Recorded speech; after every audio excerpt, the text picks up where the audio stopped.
Thank you for watching Scary Bear Attacks. If you like this episode, please remember to hit the like button and leave a comment or two, then subscribe and click on the bell to receive notifications of whenever we release new videos. Also, please remember to share them to your social media. Welcome back to Scary Bear Attacks. Today's story takes us to Lake City, Colorado, a small town in the San Juan Mountains. The elevation of the town is around 8,600 feet high, but the peaks surrounding it soar to over 13,000 feet.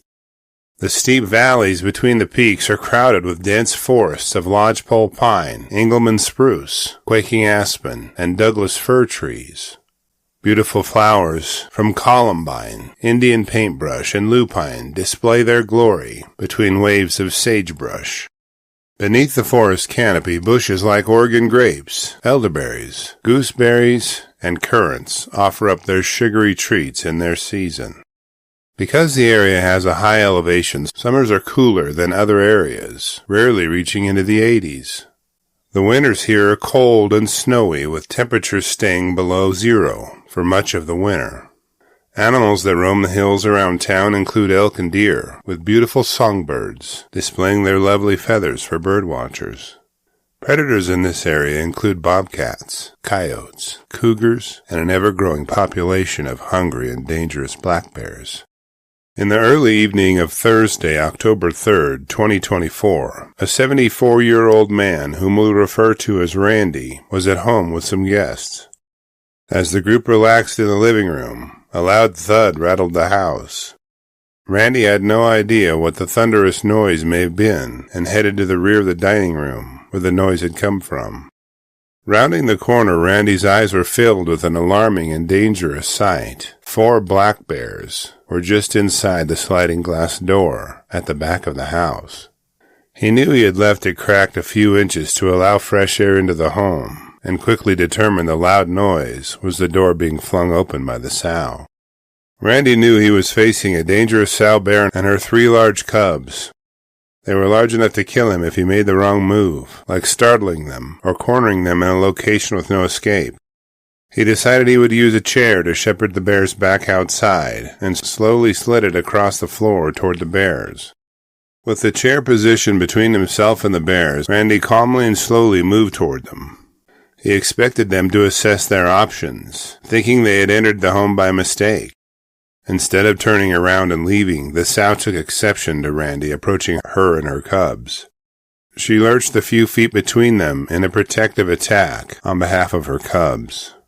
The chair didn't do much in the way of protecting Randy from the sow's anger.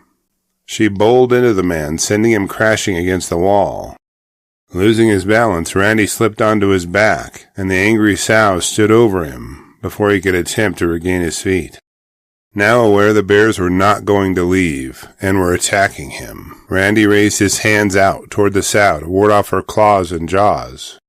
She swatted at his arms, opening up gashes that ran several inches in length down both arms. As he kicked at her, she clamped onto his calf and left 4 painful and bleeding holes where her canine teeth punched through his flesh. She turned her attack to his abdomen and bit into his gut before biting onto the flesh of his shoulder. As she bit him, she swatted Randy's head and neck, gashing his tissues wherever her claws touched. With so many wounds being rendered to his body so quickly, Randy knew if he stayed put, she would kill him. He squirmed his way out from under her and stumbled back toward the rest of his guests. The people ran into a bedroom down the hallway and locked the door behind them, hoping the bears wouldn't continue pursuing Randy or anyone else. Randy and his guests could hear the bears knocking dishes and chairs around near the kitchen as they called 911 for help. They knew Randy needed medical attention immediately, but their primary concern was for their safety. Although the police arrived quickly, the sow had already left the home, but her 3 large cubs remained in the home. Police officers and medics made noise and shouted to drive the bears out of the home before they rendered first aid to Randy's wounds. As the medics worked on slowing Randy's bleeding and assessing his condition, he decided he'd had enough of the whole affair. He suddenly waved off all help and refused to be taken to the hospital by the ambulance. While the medics worked on Randy inside the home, police and wildlife officers used flashlights to locate the bears. After a brief discussion, wildlife officials determined that all 4 bears would need to be euthanized, as they demonstrated clear and dangerous behavior toward humans and had been food conditioned.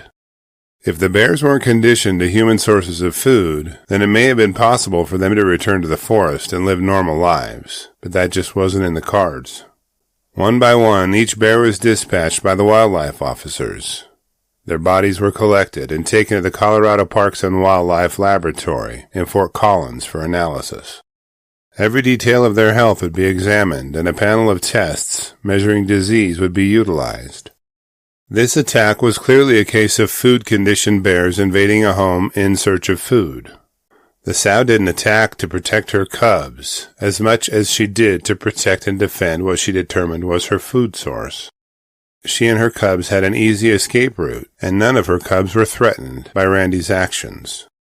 Speaking of cubs, our Cub Tier membership on Patreon, linked below, will give you ad-free early access to our episodes.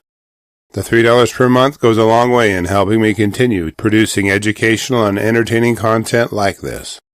According to CPW Area Wildlife Manager Brandon Diamond, there was no question that those were the bears involved, and unfortunately the decision to euthanize them was necessary for public safety.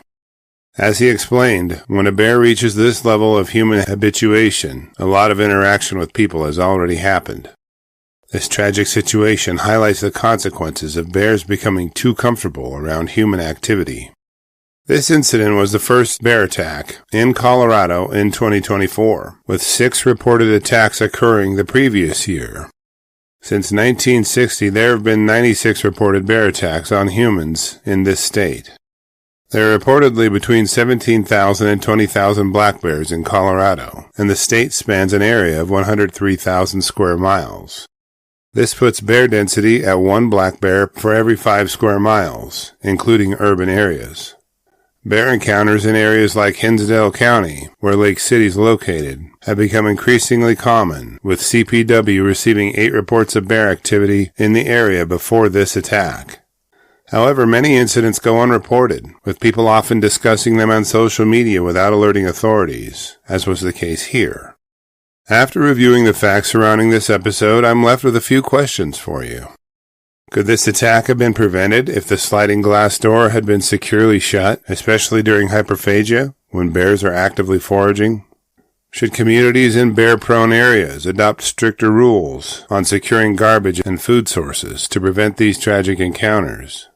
What more can be done to educate the public on reporting bear activity to wildlife authorities before it escalates to a dangerous level? The next time you're enjoying the cool evening air, will you make sure to secure your doors after you finish? I will, without a doubt. I will gladly read and reply to your thoughts, so post them in the comments section below, and let's talk about it. Thank you for watching Scary Bear Attacks. If you've enjoyed this episode, please consider clicking on the like button and clicking on the bell icon. We'll help you know when we post our new episodes. Posting our video links to your social media profiles furthers awareness, and it's fun. We slashed our prices in our merch store, linked below, so check out the bargains there while you shop.